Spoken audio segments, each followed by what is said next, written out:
আসসালামু আলাইকুম ওয়া রাহমাতুল্লাহি ওয়া বারাকাতুহু নাহমাদুহু ওয়া নুসাল্লি আলা রাসূলিল কারীম আম্মা বাদ আউযু বিল্লাহি মিনাশ শাইতানির রাজীম বিসমিল্লাহির রহমানির রহিম কুল ইন্না সলাতি ওয়া নুসুকি ওয়া মাহইয়ায়া ওয়া মামাতি লিল্লাহি রাব্বিল আলামিন ইন্নাল হামদুলিল্লাহ।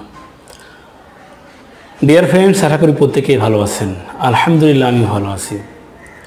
তো বন্ধুরা, সাধারণত প্রাইভেট সমস্যা একটু হলেই আমরা সাধারণত বিভিন্ন হার্বাল সেন্টারের দ্বারস্থ হয়ে যাই এবং মনে করি জীবনটা বুঝি শেষ হয়ে গিয়েছে, আমার স্ত্রী থাকবে না।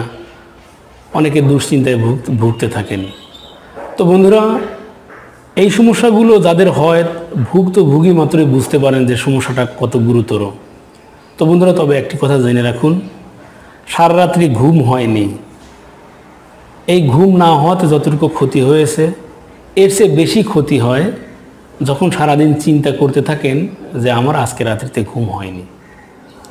তো তেমনিভাবে অল্প একটু সমস্যা হয়েছে, হতে পারে আজকে একটু উত্থানজনিত সমস্যা হয়েছে বা দ্রুত বীর্যপাত হয়েছে, এই জন্যই দুশ্চিন্তার কিছু নেই যে আমি একদম শেষ হয়ে গিয়েছি। এটা যদি দীর্ঘ মেয়াদে হতেই থাকে, যেমন এক মাসের বেশি, তখন আপনি যে কোনো বিজ্ঞ হাকিমের কাছ থেকে চিকিৎসা নিতে পারেন। আর যদি এমনটা না হয় যে কখনো একটু সময় কম পাচ্ছেন, কখনো বেশি সময় পাচ্ছেন, তখন আপনি একদম প্রকৃতির দ্বারস্থ হন, নিয়মিত এগুলো সেবন করতে থাকুন। এগুলো আপনার হাতের নাগালেই পর্যাপ্ত পরিমাণে রয়েছে। এর মধ্যে হাতিসুরো ভেষজটি অন্যতম। বিশেষ করে এখন এই যে সিজন চলতেছে, এই রাস্তার ধারে বা যে কোনো ডোবার ধারে জমিতে পর্যাপ্ত পরিমাণে পাওয়া যাচ্ছে।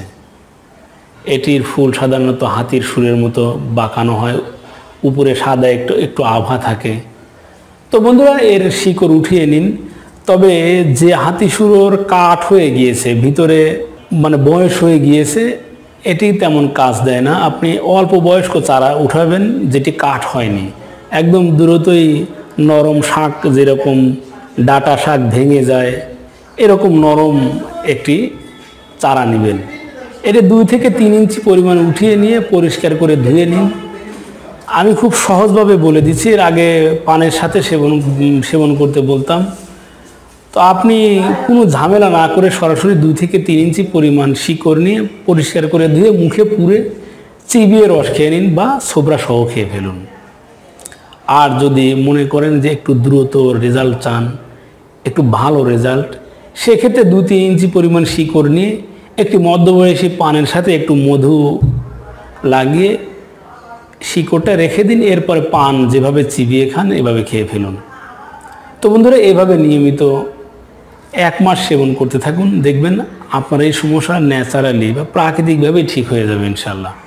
আপনার এরকম হাজার টাকা খরচ করতে হবে না বা বিভিন্ন হার্বাল সেন্টারের পিছনে দৌড়াতে হবে না।